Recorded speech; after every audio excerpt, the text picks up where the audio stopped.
त्या वडिलांची आवडती आणि मी जी पहिल्यांदा शिकले तीच गवळ मी आपल्या समोर सादर करते।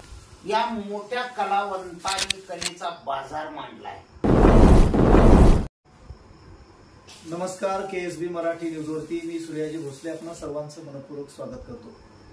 खरं तर महाराष्ट्राची लोकसंस्कृती आणि महाराष्ट्राची लोकपरंपरा ज्या कलाकारांनी गेल्या अनेक वर्षांपासून जतन केलेली आहे, जपलेली आहे आणि पुढे ती अव्याहतपणे चालू ठेवलेली आहे, अशा लोककलावंतांपैकी महाराष्ट्रामध्ये काही बोटावर मोजणे इतकी नावं आहेत।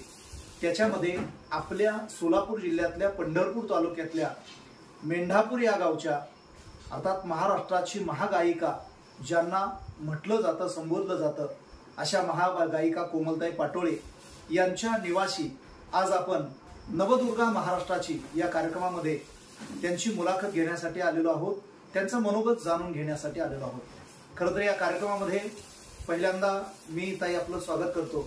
हा अत्यंत महत्त्वाचा कार्यक्रम आहे आणि या कार्यक्रमामध्ये महाराष्ट्रातल्या ज्या काही नवदुर्गा आहेत त्यांना आम्ही सातत्याने भेटण्याचा प्रयत्न करतो।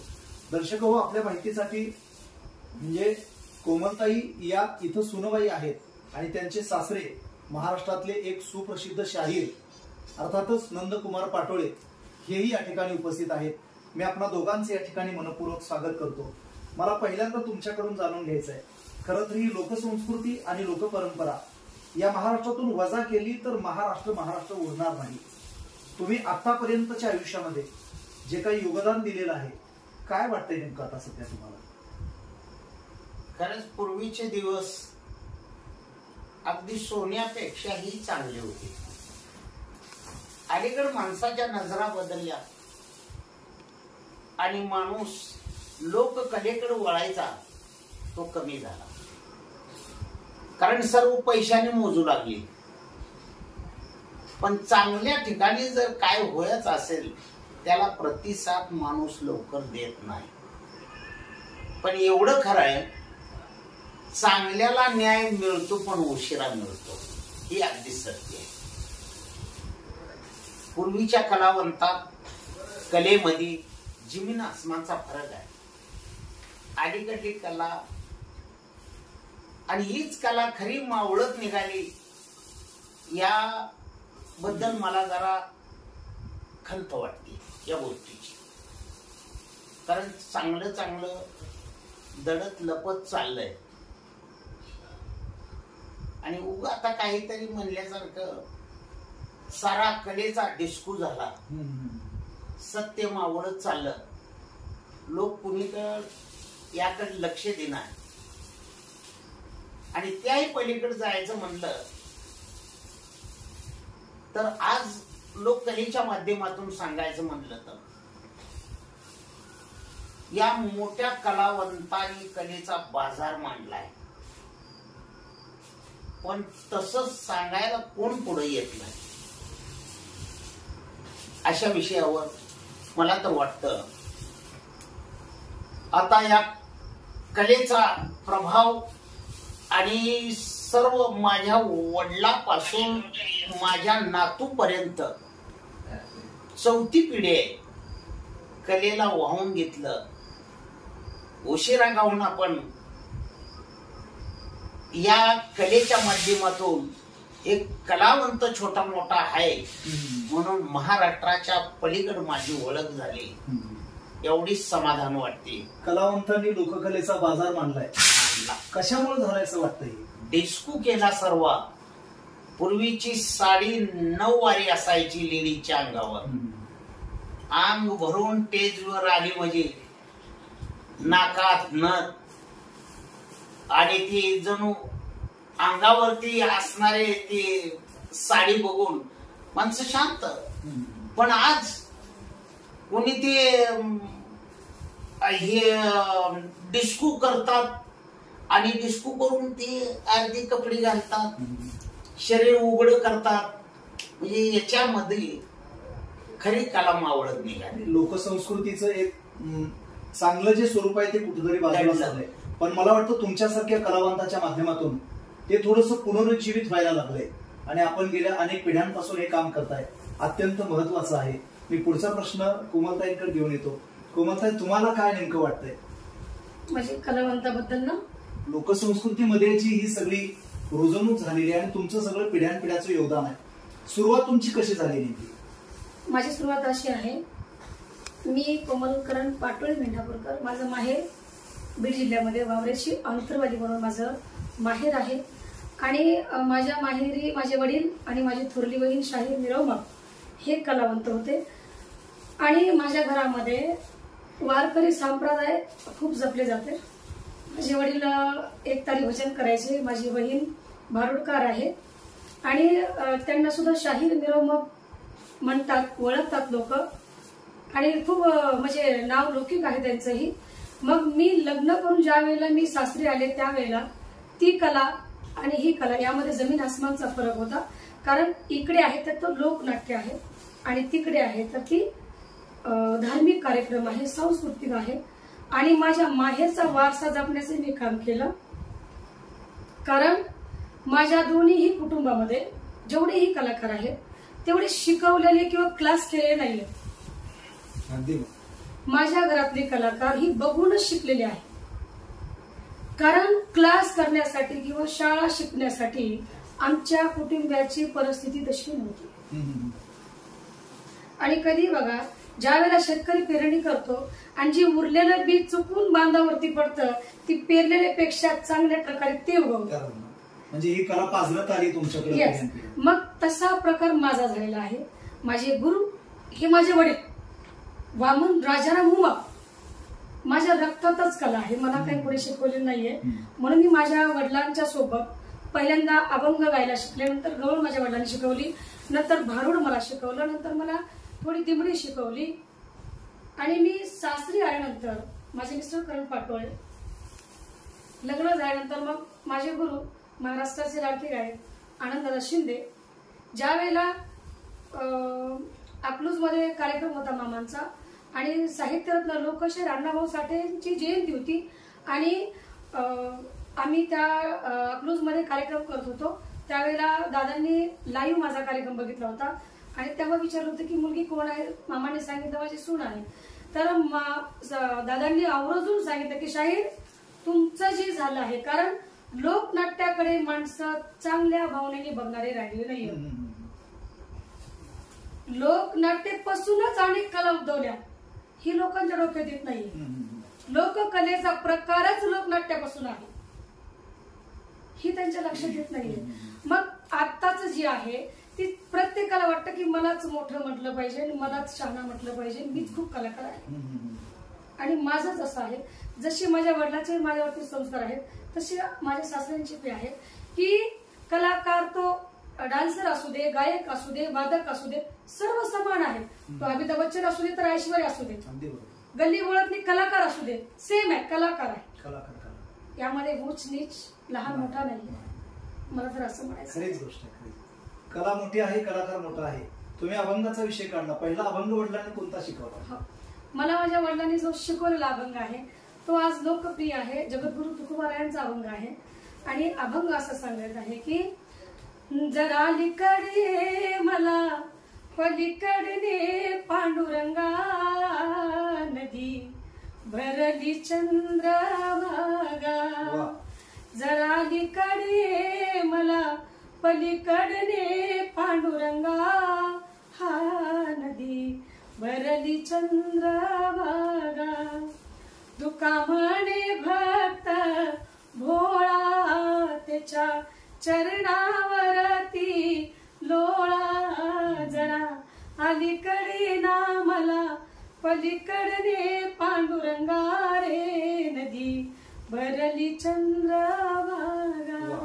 बघण्याचा दृष्टिकोन तुम्ही मगाशी म्हणला लोकांचा थोडासा दूषित आहे. हो. पण तुम्ही जे काम करताय हे काम खरं तर महाराष्ट्रातली मोठी मोठी माणसं करतायत आणि हे करत असताना खरं तर एक पांडुरंगाचा विचार पोचतोय. हो.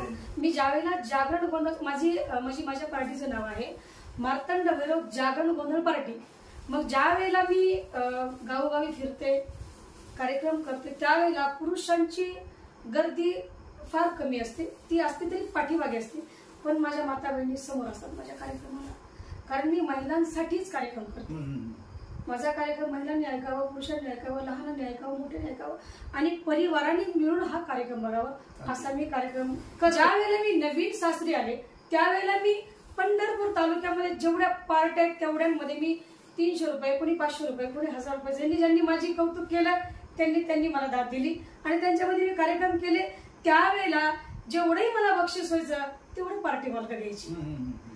मी जी भोगलंय ती माझ्या कलाकारांनी भोगू नये म्हणून माझ्या पार्टीमध्ये ज्याला जितकं बक्षीस होईल त्याला मी देऊन टाकते, कारण मी ती भोगलेलं आहे. समाजाचं देणं म्हणून काय सध्या समाजाला आपलं एवढंच देणं आहे की आपल्याकडून जेवढंही चांगलपणा असेल तेवढं आपण बाहेर काढलं पाहिजे. आणि आता ही जी भावी पिढी आहे ज्यामध्ये मुली आहेत, ज्यांना वाटतं की आम्ही लावणी शिकलं पाहिजे, आम्ही गायन शिकलं पाहिजे, आम्ही वादन शिकलं पाहिजे, तर शिकवणाऱ्याने त्यांना फक्त आणि फक्त चांगलं शिकवावं. आणि असणारा जो गर्व आहे, मीपणा जो आहे, पहिल्यांदा तो माणसाने नाहीसा केला पाहिजे.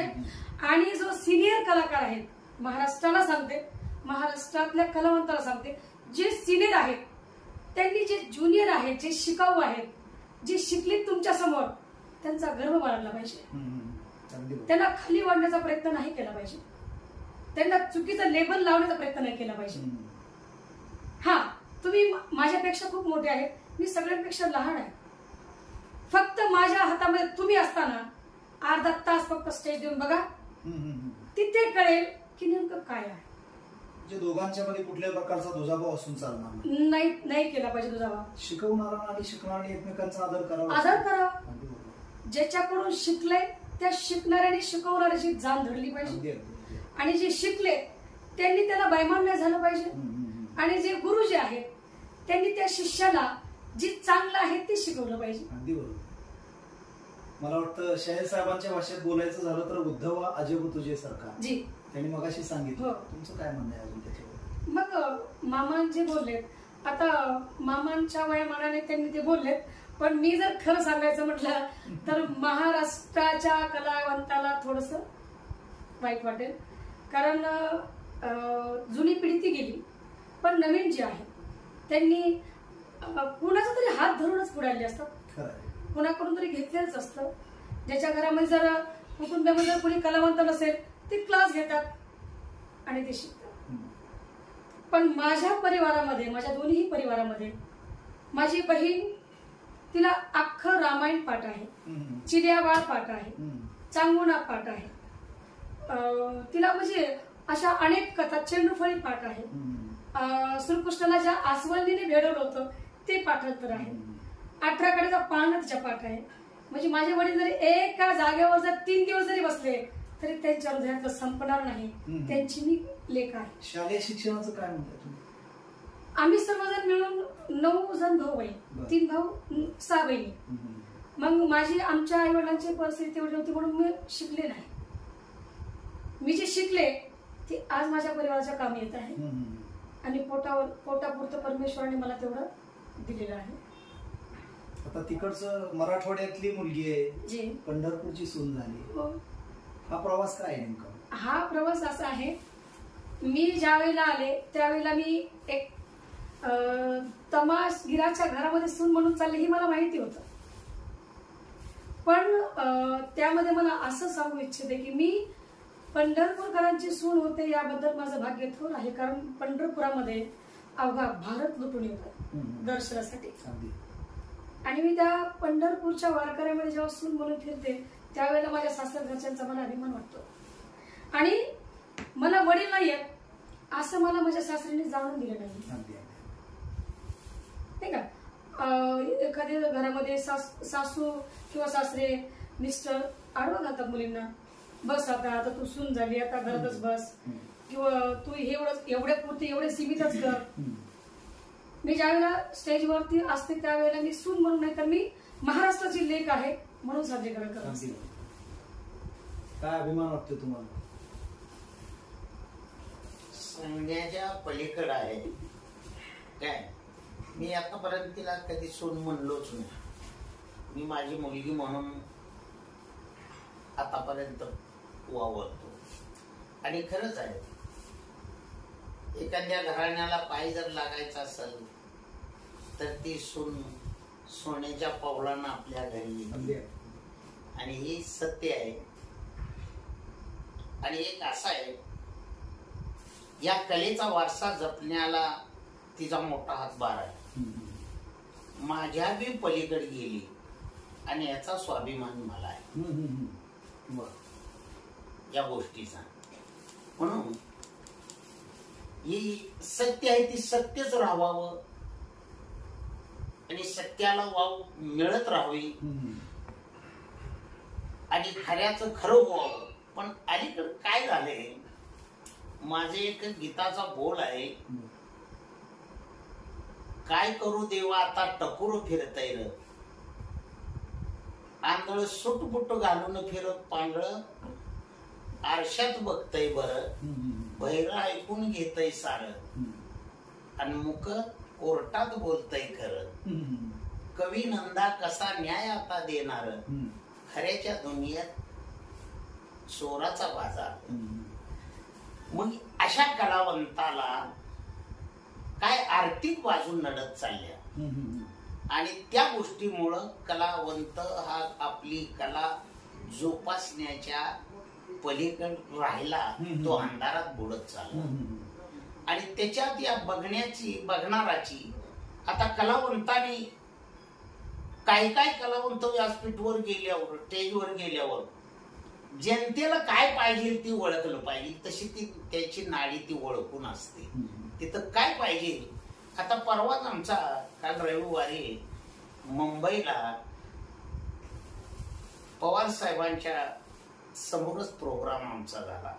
महाराष्ट्रातल्या 36 जिल्ह्यातले सर्व कलावंत आलते आणि त्या रवींद्र नाट्यगृहामध्ये आम्ही 3, 3:30, 4च्या आसपास आम्ही व्यासपीठवर आलो.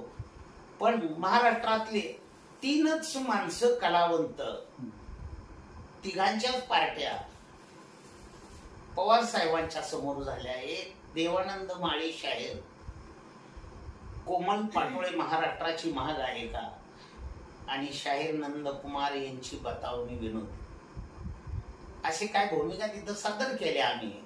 आणि त्याला भरभरून साथ मिळाली चांगली आणि सन्मान आमचा झाला. आणि पवार साहेबांनी या सर्व कलावंताला एक व्यासपीठ मिळवून दिलं, त्याचा एक आनंद जाता जाता. आणि तिथेच सांगितलं, कलावंत असाच राहतो, जगाला हसवतो आणि संसारात रडतो. मग आता म्हणतात तुम्ही शायर असं झाला, तुम्ही शायर तसं करा. आता काय करायचं म्हणलं, सर्व सरले परंतु आमचे दुःख कलावंताचे अजून सरलेच नाही. सुख मिळेल म्हणून अपेक्षा केल्या, आता विषयच उरले नाही. आता करणार काय. म्हणून आता जे झालं ती चांगल्यासाठी झालं. आणि एकच तळमळ शेवट सांगतो की ही कला घराण्यात 4थ्या पिढीपर्यंत आली. आता नातूच्या बी पोरांनी कुणी तर जोपासावे आणि जनतेची सेवा त्याच्या हातून घडावी अशी अपेक्षा व्यक्त करतो. आणि माझी 2 शब्द मी इथेच थांबवतो. जय हिंद, जय महाराष्ट्र. आता या ज्या नवदुर्गा आहेत संपूर्ण महाराष्ट्रातल्या, या सगळ्या नवदुर्गांच्या मध्ये तुमची कला पुढे नेणाऱ्या काही नवदुर्गा आहेत, त्यांना तुम्ही काय मेसेज द्याल त्याच्या माध्यमातून? महिला कलावंतांना मी एवढंच सांगेल की आपल्या समोर महिला बसलेल्या असतात आणि माझ्या माता बहिणींनी सुद्धा जी समोरून एखाद्या महिलेची कला पाहतात, त्यांना दाद देतात, त्याबद्दल माझ्या सर्व माता बहिणींचा मला अभिमान आहे. कारण महिलांचं मन जपणं हीच पुरुषाचं कर्तव्य आहे. आणि मी महिला म्हणून एकच सांगेल की महिला तिचं फक्त मनच मारू शकते. तिच्या मनातल्या व्यथा ती स्वतः जाणू शकते, ती उघड करून सांगत नाही. आणि फक्त घरातील पुरुषांचं मन जपत असते, तो नवरा असेल, सासरा असेल, मुलगा असेल, धीर असेल. तिच्या स्वतःच्या अपेक्षा ठेवून ती फक्त घरातल्यांच्या अपेक्षा जपत असते. म्हणून मी त्यांना माझ्या कार्यक्रमामध्ये 2-3 तासाचा कार्यक्रम असतो, तेवढाच त्यांना मी आनंद देण्याचा प्रयत्न करत असते. महिलांसाठी कार्यक्रम करणार अजून कुणी आहे कोमलताईंच्या सारखं महाराष्ट्रामध्ये? असतील, काही मला सांगता येणार नाही. पण आपण म्हणजे मला कधीही महिलांना तर मी कधीच वाईट बोललेलं नाहीये. बाकी सर्वस्व बोलतात महिलांच्या बद्दल. लावणी शो असेल, ऑर्केस्ट्रा असेल, लोकनाट्य असेल, जागरण गोंधळ असेल, महिलांना नावं ठेवल्याशिवाय त्यांना पुढे कार्यक्रमच करतात नाहीये.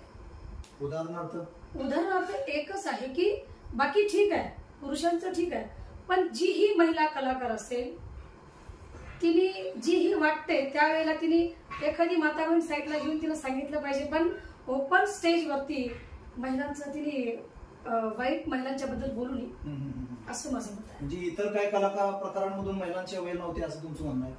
इतर वेळेला महिला होत्या, पण काही चुकीच्या पद्धतीने स्टेजवर झालं की महिला म्हणून दाखवत नाहीयेत. आपलं चंबू जवळ गुंडाळायचं नाही, घरी जायचं नाही, पण ते अडवायचं नाही. म्हणून महाराष्ट्रातील तमाम पुरुषांना मी एकच सांगेन की आपल्या आईचं, बहिणीचं, पत्नीचं मन जर जपलं तर मी म्हणते गावागावामध्ये भांडणं होणार नाही. अगदी बरोबर आहे. आपण करत असलेल्या संपूर्ण कार्याला आमच्या KSB कडून शुभेच्छा. आपला वेळ थोडासा आम्ही अधिकीचा घेतलाय, तरी परंतु मनापासून धन्यवाद. पुन्हा एकदा तुम्हा दोघांनाही पुरस्कार मिळालेला आहे त्याबद्दल शुभेच्छा. अजून काय 2 शब्द बोला. आणि KSB हे चॅनल आणि चॅनलचे प्रमुख महाराज आणि त्यांचे सर्व टीम त्यांचे मी माझ्या पाटोळे परिवाराच्या वतीने मनपूर्वक आभार व्यक्त करते की त्यांनी माझ्या घरी येऊन आमच्या दोघाही कलाकारांच्या मनाच्या व्यथा जाणून घेतल्या आणि समोर जनतेच्या पुढे मांडण्याचा प्रयत्न केला. त्याबद्दल तुमच्या सर्व वाटचालीला माझ्याकडून शुभेच्छा. आणि असंच प्रत्येक कलावंताला आपण घरी जाऊन भेटावं आणि आपल्या चॅनलच्या माध्यमातून अंधारातलं दुखणं ही उजेडात आणावं जनतेसमोर. आणि तुमच्या चॅनलला आणि तुम्हाला इथं येऊन आमचा सन्मान केल्याबद्दल मी तुमचा मनापासून आभार मानतो आणि तुमच्या पुढील कार्याला शुभेच्छा देतो. जय हिंद, जय महाराष्ट्र. दर्शक हो, महाराष्ट्रातल्या महागायिका कोमलताई पाटोळे आणि त्यांचे सासरे अर्थातच महाराष्ट्रातले एक सुप्रसिद्ध शाहीर नंदकुमार पाटोळे या दोघांचंही मनोगत आपण जाणून घेतलेलं आहे. खरं तर फार याच्यामध्ये नोंदी टिपण्यासारख्या होत्या. त्याच्यातला एक अत्यंत महत्वाचा मुद्दा इथं सांगतो आणि मी आपला निरोप घेतो. खरं तर या गायनाच्या भजनाच्या क्षेत्रातून मराठवाड्यातली एक मुलगी पंढरपूरची सून होते आणि आज संपूर्ण महाराष्ट्रभर महागायिका म्हणून मोठ्या दिमाखानं मिरवते आणि संपूर्ण तिचं कुटुंब तिच्या पाठीशी उभा राहतं. मला वाटतं एक आदर्शवत गृहिणी, आदर्शवत कलाकार आणि आदर्शवत गायिका यांच्याशी आपल्याला संवाद साधायला मिळालेला आहे. त्यांची सल अशी आहे, त्यांचं म्हणणं असं आहे की स्त्रीचा जो अवमान होतोय तो व्हायला नाही पाहिजे. आज नवदुर्गेचं सत्र आहे आणि नवदुर्गाच्या सत्राच्या माध्यमातून आपण अनेक महिलांशी संवाद साधतोय, परंतु महाराष्ट्रातल्या महागायिका कोमलताईंच्या मनामध्ये अशी सल आहे की हा कला प्रकार वगळता इतर कला प्रकारांच्या माध्यमातून जी काही स्त्रीची अवहेलना होते, अर्थातच कुठल्याही बोलणाराच्या वाणीतून स्त्रीबद्दल अपशब्द जाऊ नये, तिचा अवमान होईल असं त्यांच्याकडून वक्तव्य होऊ नये, ही अत्यंत महत्वाची गोष्ट आहे. खरं तर या चॅनलच्या माध्यमातून आणि या नवदुर्गाच्या संपूर्ण सत्राच्या माध्यमातून माझी आपल्या सगळ्यांना विनंती आहे की त्यांचं जे म्हणणं आहे ते आपण थोडंसं ग्राह्य धरलं पाहिजे की कुठल्याही प्रकारे यत्र नार्यस्तु पूज्यन्ते रमन्ते तत्र देवतः, इथं स्त्रीची पूजा होते आणि स्त्रीची पूजा होत असताना एखाद्या विचारपीठावरून, एखाद्या स्टेजवरून जर तिचाच अवमान होत असेल तर ती गोष्ट अत्यंत निंदनीय आहे. म्हणून इतर कुठल्याही कला प्रकाराच्या माध्यमातून स्त्रीचा अवमान होऊ नये हा अत्यंत महत्वाचा आणि एक मौलिक संदेश ताईने आपल्याला दिलेला आहे. मला वाटतं आता शेवटी पुन्हा एकदा समारोप घ्यायचा आहे, पण समारोपाच्या अंगाने आपली एक अत्यंत आवडती एखादी अभंग असो, गवळण असो किंवा मग भारुड असो, जी असेल ती त्याच्यावरती आपण कार्यक्रमाचा समारोप करूया. महाराजांनी खूप सुंदर माझ्या म्हणजे शिक्षण नसल्यामुळे मला जी बोलायचं आहे ती महाराजांनी बोलून दाखवलंय, त्याबद्दल महाराजांचे मला खूप आभार जेहारी. आणि माझ्या वडिलांची आवडती आणि मी जी पहिल्यांदा शिकले तीच गवळण मी आपल्या समोर सादर करते की झारी हातात पाणी माठात वाऱ्याने कुंडल हले कानात गवळ्याची पोर चालली रानात. मग कृष्ण म्हणतो तुझ्यासाठी आलो मी रानात रानात रानात, गाई गेल्या साऱ्या माझ्या वनात. मग झाले हातात पाणी माठात, वाऱ्याने कुंडल हाले कानात. गवळ्याची पोर चालली रानात. माझे वडील खूप आवडीने गवळ गायचे. ती गवळ म्हणजे वनमाळी वनमाळी वनमाळी वनमाळी, राधे तुला बोलावितो वनमाळी, राधा तुला बोलावितो ग वनमाळी. सरीपिट्याची चोळी गुट्याची चंद्र काळा काळी बाई ग चंद्र काळा काळी, राधा तुला बोलावितो ना वनमाळी, राधे तुला बोलावितो वनमाळी. धन्यवाद ताई. आपण दर्शक हो, हे मराठवाड्याचंच रत्न आहे आणि मराठवाड्यामध्ये मराठवाडा ही सगळ्या कलांची खाण आहे.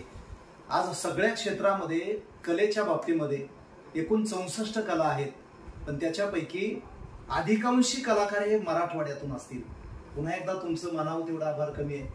किती कला प्रकार गाता येत नाही, आपल्याला शब्दामध्ये मांडता येत नाही. मला वाटतं आज थोडीशी मर्यादा आहे आपल्याला, म्हणून थोडंसं आपण कमी बोलूया. पण माझी विनंती आहे तुम्हाला पुन्हा एकदा सविस्तर आपण सगळ्या कला प्रकारांना काही मांडता आलं तर भविष्यामध्ये बघण्याचा प्रयत्न करू. पुन्हा एकदा आपण आपल्या या चॅनलवरती बोलण्याचा प्रयत्न केला. शाहीर साहेबांचं आणि आपणा दोघांचं मनापासून आभार. रामकृष्ण हरी. धन्यवाद. दर्शक हो, चॅनलवरती आपण पहिल्यांदा आलेले असाल तर चॅनलला सबस्क्राईब करायला विसरू नका. अधिकाधिक मंडळींपर्यंत शेअर करा आणि पुन्हा एकदा महाराष्ट्राच्या महागायिका म्हणून कोमलताईंनी दिलेला मेसेज विसरू नका.